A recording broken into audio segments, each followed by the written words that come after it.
nuestro timón de vida es la doctrina del Señor. Entonces, ¿qué pasa? Que si todos nos rindiésemos a la doctrina sin cuestionarla, Otra cosa si sería. todos leyésemos cada párrafo de los 4 evangelios y fuésemos respetuosos con aquello que fue enviado desde el cielo, porque cada vez que Jesús abrió la boca, cada vez que el Señor abrió la boca, pues conocemos lo que el Padre le habló a los cielos. Sí, es impresionante tener en nuestras manos, y yo siempre lo voy a decir así con todas sus letras, los 4 evangelios, porque los 4 evangelios registraron lo que salió de la boca del Señor. Jesús dijo, no solo de pan vive el hombre, sino de todo lo que sale de la boca. Ujú. Y si Jesucristo es Dios, todo lo que salió de la boca de Dios, o sea, todo lo que salió de la boca de Jesucristo, es lo que salió en algún momento de la boca de Dios. Porque Cristo registró todo lo que el Padre le habló. Entonces, cuando nosotros leemos a Cristo, leemos lo que en algún momento de la historia eterna salió de la boca de Dios y registró Cristo para nosotros. Entonces, si leyésemos los 4 evangelios, si leyésemos la doctrina, si nos dejásemos enseñar por ella, te digo, podríamos contrarrestar las diversas posturas Sí. que hay. Porque mira, en mi experiencia de vida me ha tocado discutir doctrinalmente. Y me he dado cuenta que muchas personas que quieren discutirte respecto de lo que debería ser el evangelio, ignoran las escrituras, mas no ignoran lo que dijo el teólogo tanto, el escritor tanto, Claro. que es exactamente lo mismo que pasaba los días de Jesús. ¿Qué fue lo que le dijo Jesús a los fariseos? Erráis, Ignorando las escrituras. qué triste, ¿eh? Eran personas que estaban llamadas a leerla y a entenderla y conocerla, pero estaban tan llenos de interpretaciones rabínicas Claro. que ya estaban desajustados y desapegados de lo que decía la escritura. ¿Entiendes? O sea, personas que se supone que debían aprender la escritura de memoria. Jesús les dice, erráis ignorando, no malinterpretando, dice ignorando. Sí. O sea, porque ya estaban tan desapegados de la escritura. Entonces, las peleas que ellos tenían, fariseos, saduceos y todos los grupos estos teológicos de la época, Claro, estaban más centradas en la postura de su rabí. Responde a defender más la postura del rabí, de quien seguían, en vez de la doctrina. Exacto. Entonces, cuando tú te llenas de la postura de alguien, por eso es que yo, mira, no satanizo la lectura de libros, pero creo que imprescindible no es. De hecho, creo que una de las cosas que ha afectado profundamente a la iglesia y la ha ultra dividido es precisamente la literatura cristiana. Porque al final tú te llenas de la postura. ¿Tú qué debería ser un cristiano? ¿Qué hacían los cristianos de la iglesia primitiva? Esos que tenían la unción y que trastornaron el mundo. No tenían libros, no había librerías cristianas. Ellos tenían el evangelio, la escritura y la revelación de los apóstoles. Y eso era todo lo que ellos tenían. Fíjate el material que ellos tenían. Los evangelios o la doctrina de Cristo, que era transmitida de manera oral. Tenían la Biblia, que era el Antiguo Testamento para la época, la Escritura. Por eso que Pablo le dice a Timoteo, toda la Escritura es inspirada por Dios, se refiere al Antiguo Testamento, porque esa era la Escritura de la época. Y tenían las epístolas de los apóstoles, que eran enseñanzas complementarias a la doctrina de Cristo. Y no tenían nada más. Y con eso trastornaron el mundo. Pero eso de que hoy día tenemos una cantidad, ni te imaginas la cantidad de libros que deben haber.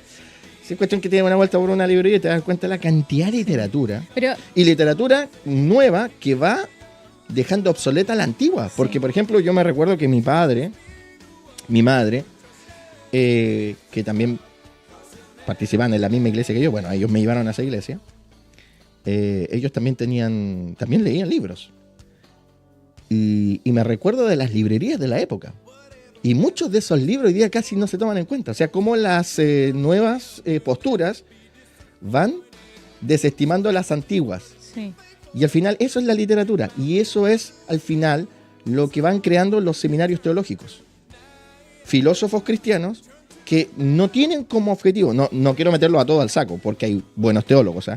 También hay buenos teólogos. Pero en la mayoría, su intención no es aclararle a los santos nada. Es desestimar lo que dijo el otro que venía antes que tú. No sé si me entiendes a lo que voy. Si no se entiende, lo explico. Sí se entiende. O sea, yo me transformo en un teólogo y mi objetivo... No estoy de acuerdo con tu postura, entonces voy a trabajar y mi libro se va a dedicar en deconstruir todo lo que tú estableciste. Exactamente. Cuando lo que deberían hacer los que ministran es aclarar a los santos lo fundamental. Es enseñar a los santos lo fundamental. ¿Qué es lo fundamental? La doctrina de Cristo. Sí. Fíjate que si nosotros solamente aprendiésemos la doctrina de Cristo al revés y al derecho, Fallon, solo la doctrina de Cristo, ya con eso es suficiente. Porque Pablo dice que nadie puede poner otro fundamento que el que está puesto, el cual es Jesucristo, refiriéndose a la doctrina. Y sobre eso se edifica lo demás. Si lo que se construye encima del fundamento se destruyere y quedara el fundamento, con eso será salvo. O sea, fíjate el potencial que tiene la doctrina de Cristo. Es extraordinario porque la doctrina de Cristo es suficiente. Sí. Lo demás es complementario. No digo que no sea necesario. Pero solo con la doctrina de Cristo tú puedes llegar a hacer la voluntad de Dios, que es fundamental para tu calificación eterna. Ahora, entre más información hay, Pastor Gonzalo, es muy sincrónico. Entre más información hay, más ignorancia. O sea, se ve que hay muchas fuentes de información hoy día, donde es mucho más fácil acceder a un conocimiento, pero contradictoriamente hay mucha ignorancia, demasiada ignorancia, porque se trata de dejar a un lado las bases, que es lo que pasa hoy día en la sociedad. Uno piensa, pastor, y acceder al conocimiento en toda materia es súper fácil. Hoy día sí. En todas las cosas. Por ejemplo, veía un video, Pastor Gonzalo, hace unos días, de hecho ayer lo comentábamos con un amigo, un hermano en Cristo. Una chica está en una universidad y va a carrera específica y hace preguntas, pastor, básicas. ¿Ya? Y resulta que los chicos no saben responder. Sí. Primer año, segundo año, pero vuelvo a insistir, son preguntas básicas de la carrera. Obviamente deja un análisis muy reflexivo de si es tan fácil acceder al conocimiento. ¿Qué pasa con que uno no sabe, no tiene un conocimiento que es base, aparte que va a estar vinculado a tu oficio, a tu profesión?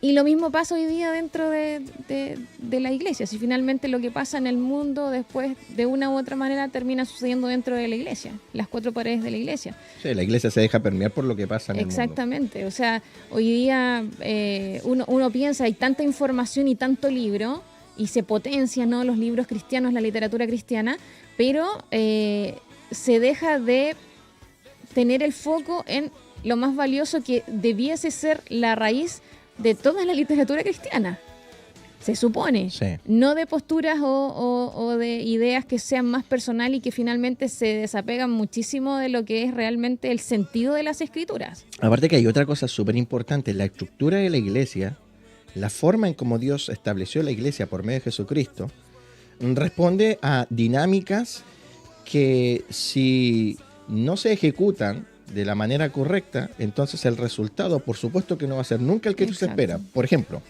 Hebreos capítulo 13, verso 17 dice, obedeced a vuestros pastores. Sí. ¿Sí? De hecho, si quieres lo proyectamos en la pantalla, solo como para... Mira, vamos a proyectarlo acá en la pantalla. Recuerda que hoy día vamos a leer Mateo capítulo 15, ¿eh? Sí. Pero mira, Hebreos 13 y 17... está proyectado ahora en la pantalla para los que están mirando el canal de televisión. Uh-huh. Dice, obedeced a vuestros pastores y sujetaos a ellos, porque ellos velan por vuestras almas, ¿cierto? Sí. Dice, ¿cómo dice? Dice, obedeced a vuestros. Obedece a tu pastor y sujétate a él. Porque cada discípulo es introducido a un remanente que pertenece a la iglesia de Cristo. Claro. Mira, las distintas congregaciones que existen en el mundo están adheridas a lo que se conoce y se entiende como la iglesia de Jesús. Uh-huh. Entonces, aclaremos un punto aquí. La congregación donde tú participas no es la iglesia de Jesús. Y el resto, no. Para que ninguna iglesia crea que es la única. Desacredita otra. ¿Me entiendes? Sí. O sea, puede que la congregación en la que tú participas sea la única adherida verdaderamente a la iglesia de Jesús y el resto no, porque están completamente reveladas al propósito y porque están completamente reveladas a lo que está escrito. Pero así como está tu iglesia, existen otros remanentes Exactamente, pequeñitos, ¿cierto? exactamente. Entonces, Repartidos. cada congregación es un remanente adherido a la iglesia de Cristo. Para que quede bastante claro, ¿no? O sea, y que se constituye iglesia porque se vincula a la iglesia de Cristo. exacto. Entonces, ¿qué pasa? Que, bueno, lo voy a decir con todas sus letras. La congregación a la que tú vas, ¿no? Para cualquiera que me esté escuchando, es una congregación adherida a la iglesia. O, bueno, por lógica debería estar adherida a la iglesia. Ujú. ¿Cómo se adhiere esa congregación a la iglesia? Pues porque esa congregación se sujeta a la cabeza que es Cristo. Porque Pablo menciona a la iglesia como un cuerpo donde su mandamás es Cristo. Entonces, la iglesia es el cuerpo y el cuerpo tiene muchos miembros, Sí. ¿cierto? Ujú. Y la cabeza es Cristo. ¿Cómo yo sé que mi congregación está adherida al cuerpo de Cristo o adherida a la iglesia? Porque la congregación a la que yo voy se sujeta a lo que está escrito. No a las posturas, no a los cursos teológicos, a Cristo. ¿Cómo yo sé que mi pastor está adherido al cuerpo de Cristo? Porque se sujeta a la cabeza que es Cristo. ¿Ya? ¿Bien? Sí. Entonces, es súper importante ver que yo, cuando el Espíritu Santo me alcanza, Fallon, cuando a mí el Espíritu Santo me alcanza, pues Él me introduce a la iglesia de Jesús, a un remanente. Un remanente que tiene un pastor. Porque no existe una sola iglesia. Existen diversas iglesias o congregaciones que forman una iglesia, que es la iglesia de Cristo. Entonces, cada uno tiene su pastor, pues. Si yo sé que mi pastor está adherido al cuerpo de Cristo porque se sujeta a la cabeza, ¿y cómo sé que se sujeta a la cabeza? Porque él predica Claro. lo que la cabeza dice Por la y doctrina. porque él vive lo que la cabeza dice. ¿Y quién es la cabeza? Cristo. ¿Y cómo Ujú. yo sé que mi pastor vive lo que la cabeza dice? Porque cuando yo leo a Cristo, leo la cabeza, ¿no? Entiendo lo que dice la cabeza o lo que piensa la cabeza, porque yo puedo saber lo que piensa la cabeza. Yo sé cómo piensa la cabeza de Cristo. ¿Cómo sé cómo piensa la cabeza de Cristo? Porque Cristo dejó sus pensamientos establecidos ya. Las sanas palabras de nuestro Señor Jesucristo. Entonces, ¿cómo yo sé que mi pastor obedece a la cabeza que es Cristo? Porque habla lo que la cabeza dice y practica lo que la cabeza dice que hay que practicar. Entonces, si yo estoy en una iglesia así, estoy en una iglesia sana, a pesar de que la iglesia tenga sus problemitas por aquí y por allá, que el hermano no me saludó y todas esas cosas que pasan dentro de la iglesia. Y en todas. En todas, bien. Pero estoy dentro de una iglesia que está adherida a la cabeza que es Cristo. Entonces, ¿cuál es el mandato? Que cada discípulo obedezca al pastor que Dios le puso. Es un mandato. Y dice, obedeced a vuestros. Entonces, yo no estoy llamado a obedecer al pastor de... Ya de Concepción, digamos. ni al teólogo tanto, Sí. porque él no me está pastoreando. Entonces, ¿qué hace la gente? Va a la librería, compra un libro, lee a un teólogo y le empieza a hacer caso a ese teólogo. Que ni te conoce.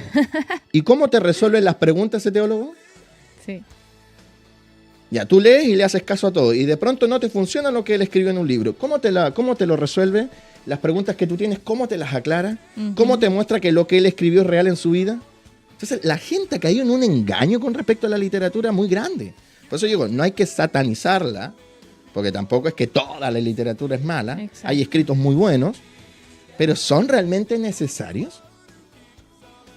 ¿La literatura cristiana ha potenciado realmente a la iglesia o la ha dividido? Son buenas preguntas. ¿Ha generado que los cristianos seamos mejores cristianos? ¿O la verdad de las cosas que nos ha separado, ha reemplazado la lectura bíblica por asuntos que no dan vida? Porque mira, yo me compré un libro ahora. De hecho, me lo voy a comprar, no. Me compro un libro ahora. Me pongo a leerlo. ¿No se me van a presentar dudas? Si la gente leyendo la Biblia se le presentan dudas, ¿cómo no se le va a presentar? Y ahí es donde yo me pregunto, mucha gente le cree a los teólogos, a los escritores a ciegas. Leen el libro y, ¡oh, qué bueno el libro! Pero cuando leen la Biblia, no, ahí hay dudas, ¿qué habrá querido decir? Entonces yo digo, Qué raro, ¿no? Qué raro es que con la literatura pasa una cosa muy distinta a la otra, y es porque nosotros tenemos la tendencia a nosotros, a ver, los seres humanos tenemos la tendencia a caer en las trampas de aquellos que nos venden la pomada. Yo creo también... somos mandados a hacer paso. Sí, pero también, así como hay escritores que quieren vender la pomada, también hay individuos que quieren consumir esto. ¿Por qué motivo? Porque yo creo que también responde a la motivación que uno tiene para la lectura. Por ejemplo, hay algunos libros que son muy atractivos. A la gente algunas personas le llama la atención, por ejemplo, la guerra espiritual. Como el manual para la guerra espiritual. O no sé, ¿cómo se vence esto? Porque también digamos que el libro te simplifica, o sea, entre leer las escrituras, inquirir en ellas, conocerlas, darme el tiempo, dedicarme y a leer un libro que tiene otro lenguaje y que me lo va a simplificar, la gente se va para allá. Pero es una estupidez, perdón que lo diga así. Sí, por supuesto. La palabra estupidez está avalada por la Biblia, en todo caso. Pastor, pero de todas maneras... Pero es una estupidez. ¿Cuánto te vas a demorar tú? Mira, escúchame, querido auditor. ¿Cuánto te demoras tú en leer los 4 evangelios? ¿Los puedes leer, los 4 evangelios? Así en una lectura simple, en una semana, y te está sobrando día. Sí. De hecho, si yo no me detuviera a analizar cada versículo, porque así lo hemos hecho, ¿no? Cada versículo del libro de Mateo, y después en un futuro no muy lejano, Marcos, Lucas y Juan, Mateo lo hubiésemos terminado hace mucho rato. Porque es mínimo 1 hora de lectura. O sea, leer los 4 evangelios es menos complicado en tiempo que leer un libro de 80, 90 hojas. Pero tiene que ver con la motivación. Sí. Tiene que ver con eso. Y ahí está el punto. Mira, no vamos a satanizar el tema, ¿ya? O sea, vamos a irnos por el lado de no satanizar el asunto. Porque no quiero satanizarlo, solo quiero mostrarte el aspecto peligroso que hay respecto a la literatura. Yo me compro un libro, soy un individuo X, ¿ya? Con un conocimiento básico de la Biblia, y me compro un libro. Y me compro un libro bueno, ¿ya? De un escritor o teólogo. ¿Más sanito? Sano, bueno, ¿no? Que apunta que lo que dice es correcto, que aporta. Uh-huh. ¿Lo voy a interpretar todo 100% bien? ¿Sabes lo que pasa? Que como ese teólogo no me disipula, ese teólogo yo no converso con él, no me puede aclarar dudas, ¿qué va a pasar? Que lo bueno de ese teólogo no asegura que sea 100% recepcionado, bien recepcionado por el que lo leyó. Si ese no lo recepcionó bien, le va a modificar algo. O lo va a transferir o va a transmitir con sus posturas o con sus propias ideas. Y entonces se va degradando la norma. Bueno, ahí hay otro punto también. ¿Me entiendes o no? Sí. Entonces, por eso es que es tan importante el discipulado. Que yo esté bajo la estructura de un pastor. Sano, por supuesto, porque ahí estamos hablando todo en sanidad, ¿no? ¿Cierto? Para yo aprender, porque resulta que yo necesito transferir lo que has recibido, lo que oíste de mí ante muchos testigos. Esto encarga a hombres fieles que sean idóneos también para enseñar a otros. Pablo lo dice en 2 Timoteo. Entonces, yo tengo que transferir algo, porque se supone que yo estoy consumiendo para luego dar de gracia lo que de gracia recibí. Entonces, el tema de la literatura es un tema complicado, porque mientras yo me discipulo por libros, no tengo cómo resolver ciertas dudas. Y además uno no tiene ningún compromiso con la fidelidad, que ese es otro punto importante. ¿Por qué? Porque generalmente cuando uno es desordenado y tiene otras motivaciones en cuanto a adquirir conocimiento, uno sigue una persona dentro de lo que te sirve. O sea, yo tomo lo que me sirve, modifico ciertas cosas, lo hago como personal y finalmente después es descartable. O sea, bajo esa dinámica todo conocimiento es desechable. No está ese compromiso con la fidelidad. Por ejemplo, cuando tú lees las Escrituras entiendes que tienes que tener una fidelidad con el conocimiento, con la palabra de Dios y por medio de la enseñanza que tú recibes es mandamiento. Ser fiel e idóneo, ¿para qué? Para estar apto y enseñar así a otros. Porque eso me condiciona, no es que tú vas a enseñar cualquier cosa, no vas a enseñar tus ideas, vas a traspasar mandamiento, pero se requiere primeramente que seas fiel e idóneo. O sea, si tú no eres fiel e idóneo, no estás apto para enseñar a otros. Y eso es un mandamiento que hoy día se quebranta muchísimo porque finalmente al ser humano le gusta enseñar, Pastor Gonzalo. Yo una vez tuve una oportunidad de escuchar a una persona que estaba recién aprendiendo en una clase de teología, estaba recién aprendiendo y él estaba preguntando cómo enseñarle esto a su iglesia. Porque lo que estaba aprendiendo. Lo que estaba recién aprendiendo, cómo lo llevaba a la iglesia, porque en la iglesia habían personas que no todos recepcionaban, no todos tenían la misma madurez o la misma como inteligencia, digámoslo, para recepcionar esto. O sea, tú dices, si tú estás en la clase, en una escuela de teología, se supone que primero tienes que aprender bien para que lo que estás aprendiendo sea una experiencia de vida y recién ahí traspasarlo. Entonces, imagina, estás en una escuela de teología y rápidamente estás pensando, no sé, lo que vas a enseñar el día jueves, estás preparando el bosquejo del domingo, es contradictorio. Mira lo que dice Eclesiastés capítulo 12, versículo 12. Mira, lo vamos a leer. Dice, ahora, hijo mío, a más de esto, sea amonestado. ¿Ya? O sea, aquí viene una confrontación del predicador. Uh-huh. Aquí el predicador amonesta a quien lo está escuchando, a su hijo, a su discípulo. Sí. Porque recordemos que esto es muy interesante, ¿eh? Yo lo he explicado varias veces, ¿eh? Pero esto es muy interesante, Fallon.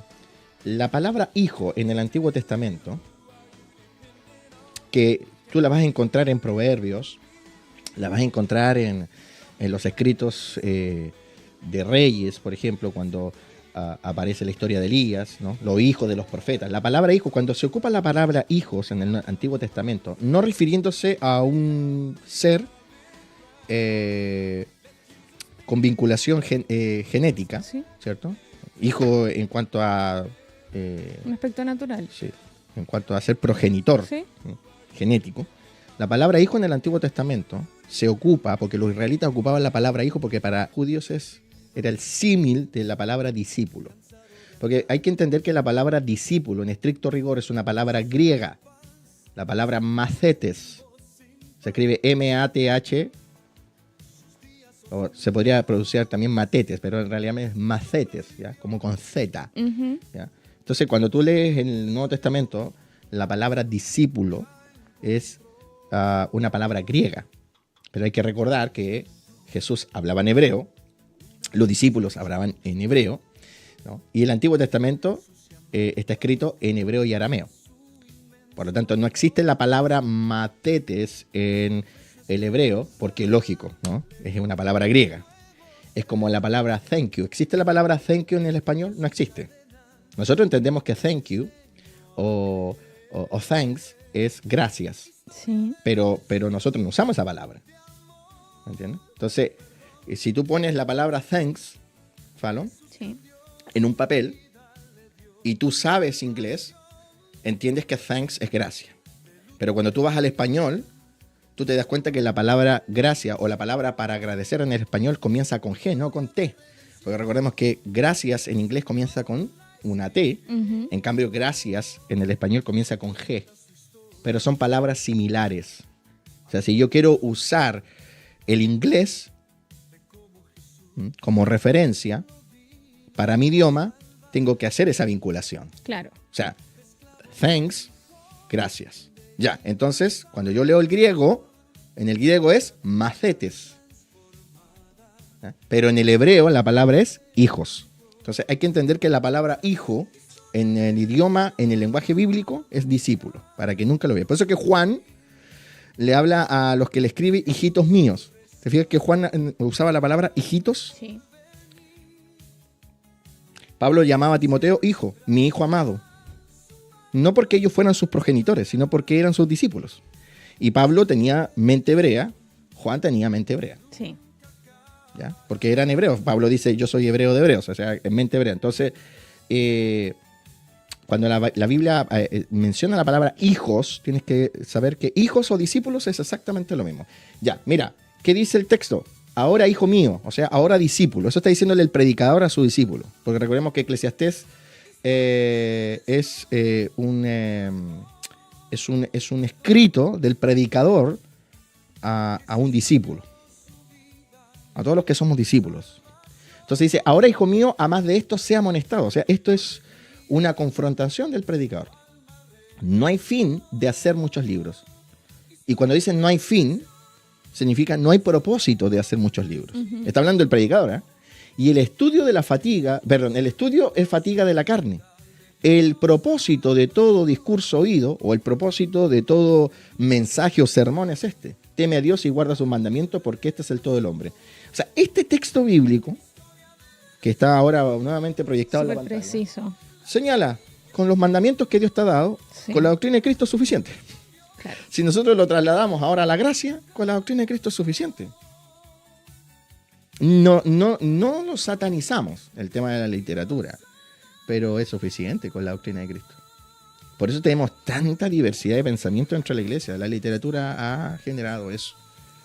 Y tú tienes que saber que en una librería tú vas a encontrar textos de un corte o de una postura teológica y en el estante allá opuesta, completamente opuesta, sí, que chocan, que no concuerdan. Hay otro asunto también que es interesante señalarlo, que es para el cristiano bíblico, ajá, el conocimiento te exige poner por obra, ¿cierto? Se supone. Por eso digo para el cristiano bíblico. Exacto, se supone que te exige poner por obra. Digo se supone porque hay cristianos bíblicos que aunque se supone que es así, es no lo que hacen. Ya, vamos a decir entonces para el cristiano genuino. Bien, ahí sí. Ya. Sí, porque hay cristianos bíblicos, hay personas muy bíblicas que no ponen por obra nada. El cristiano genuino, no legalista sino legal. El legal, ok. Ya, cristiano legal. Sí. Comprende, por el mismo conocimiento de las Escrituras, que todo conocimiento que tú vas adquiriendo te va a demandar poner por obra. Lo que no significa que todo conocimiento uno de la noche a la mañana lo pone por obra, porque es un ejercicio continuo. Pero para muchos creyentes también es atractivo el conocimiento, pero es simplemente conocimiento, es una información. No se ve la responsabilidad de todo conocimiento. Dios me va a demandar que yo lo ponga por obra.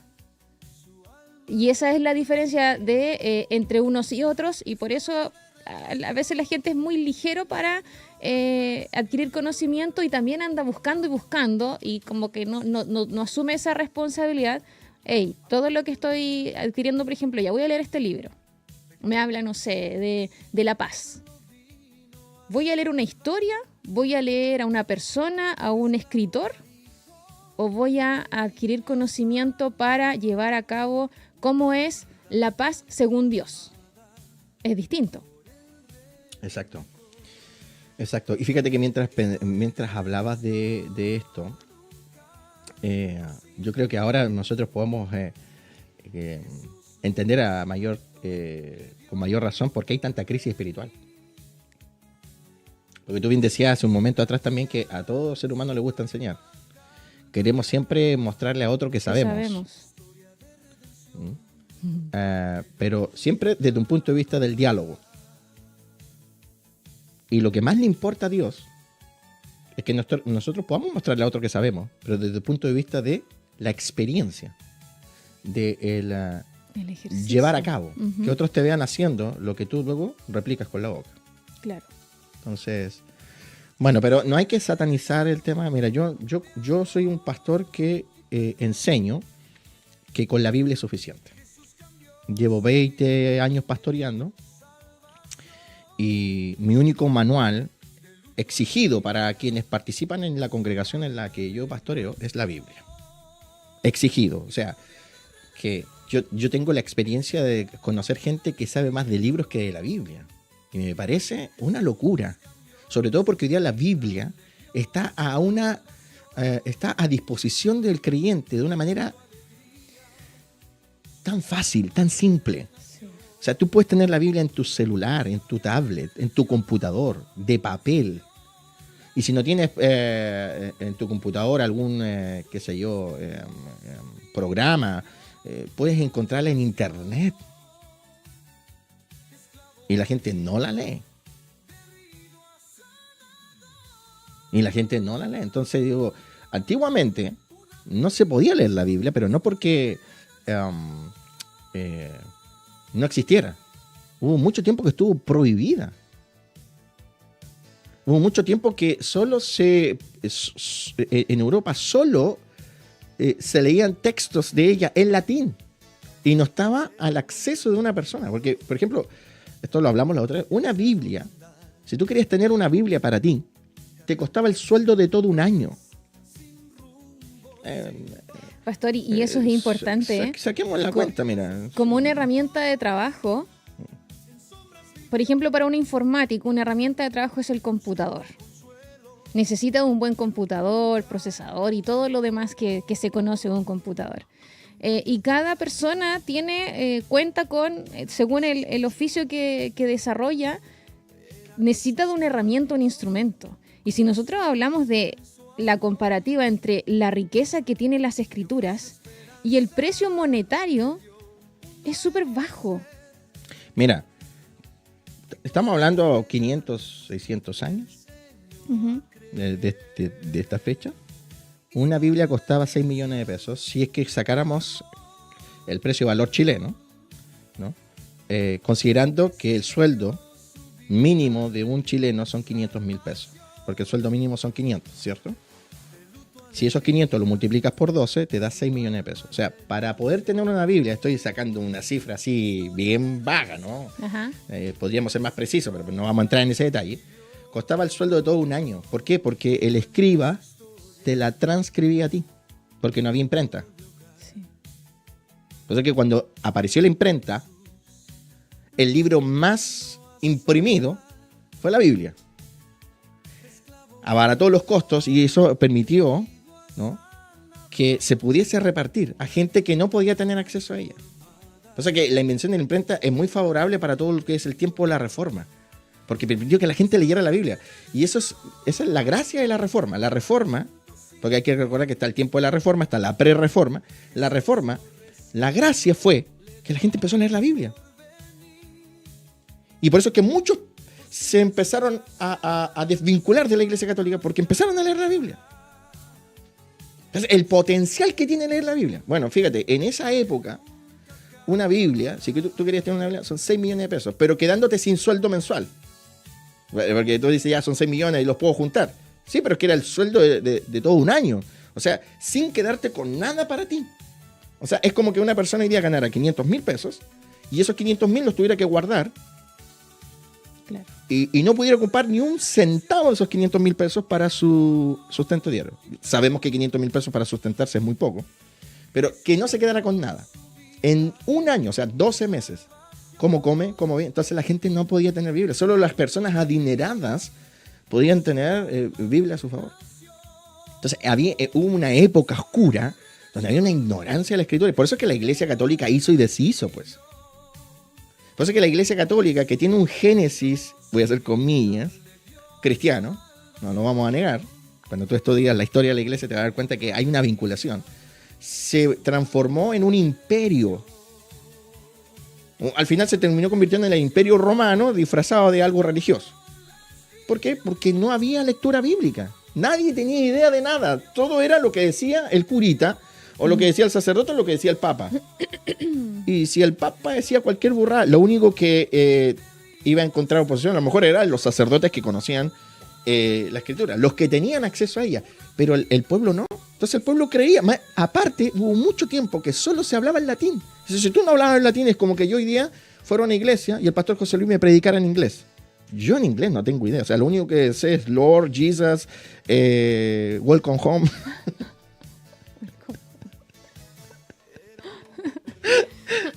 Solo Samuel se va a recordar porque dije Welcome Home.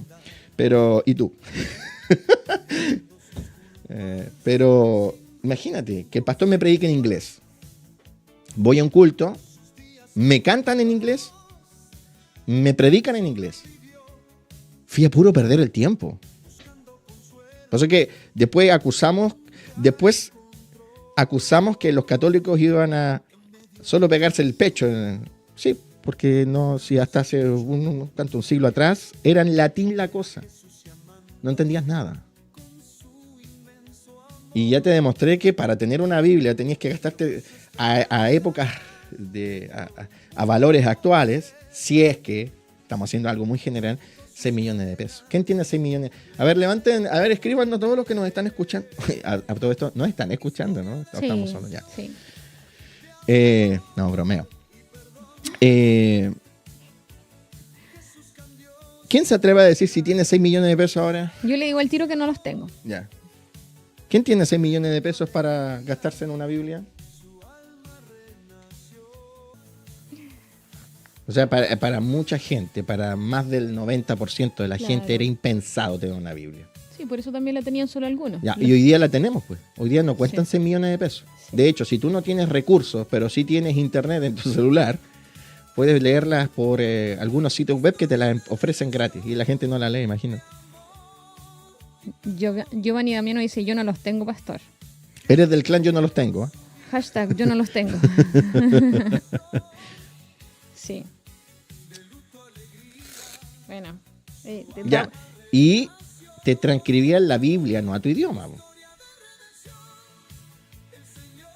Entonces, cuando se inventa la imprenta y se transcribe la Biblia a los idiomas que cada uno hablaba, fue un terremoto para la Iglesia Católica. Claro. Terremoto. ¿Por qué razón? Porque la gente empezó a abrir los ojos. Pero ahí viene, lamentablemente, que la Biblia, la imprenta, vino acompañada de las posturas de los reformistas. Hay que meter las Y manos. se empezó a estructurizar la iglesia, y entonces estaban los luteranos, los calvinistas, estaban los anglicanos, y otra vez la división, porque otra vez las posturas son más importantes que lo que dice la Escritura. Triste. Pero es la historia que nos tocó vivir. Ya aparecieron la respuesta, hashtag yo no los tengo. Manuel dice hashtag yo no los tengo. Connie, yo no los tengo. Yo no, dice Ana Cecilia. Pero ¿sabe qué? Mire, lo importante de toda esta conversación...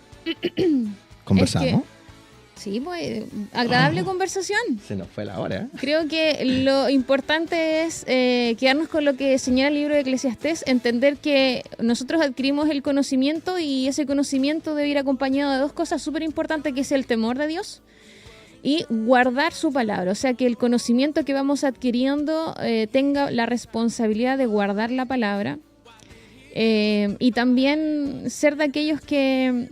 por sobre todo priorice la doctrina y no las posturas. Claro, exacto. De que a veces uno, porque ya por hecho viene inserto en el ser que somos seguidores. Entonces a veces uno puede caer en el error de, por el respeto, por la admiración a quien tú sigues, seguir más las posturas que la doctrina. Exacto. De hecho, a veces es muy común que un discípulo de X persona, X autoría espiritual, diga esto está mal o esto está bien netamente porque su pastor o su autoridad espiritual establece. Por ejemplo, ya. La alabanza, mire, hablemos de la alabanza Exacto. y la adoración. Por ejemplo, a mi pastor no le gusta este tipo de música. Exacto. Esto no es carnal, pero es doctrinalmente. ¿Es carnal porque la doctrina lo dice o es porque a mi pastor no le gusta? Exactamente. Claro, que es que yo te lo contaba hace un tiempo atrás. Yo me junté con un pastor, no vamos a decir su nombre ni tampoco de dónde, porque no interesa, que me cuestionaba ciertas formas. Ujú. Pero, ¿por qué? ¿Por qué me tengo que sentir cuestionado por ciertas formas Claro. si mientras las formas no quebranten un mandamiento? O sea, obviamente existe, hay un mandamiento en la gracia. Oye, esto es muy interesante, o sea que la conversación se está arrancando para otros lados, pero no importa.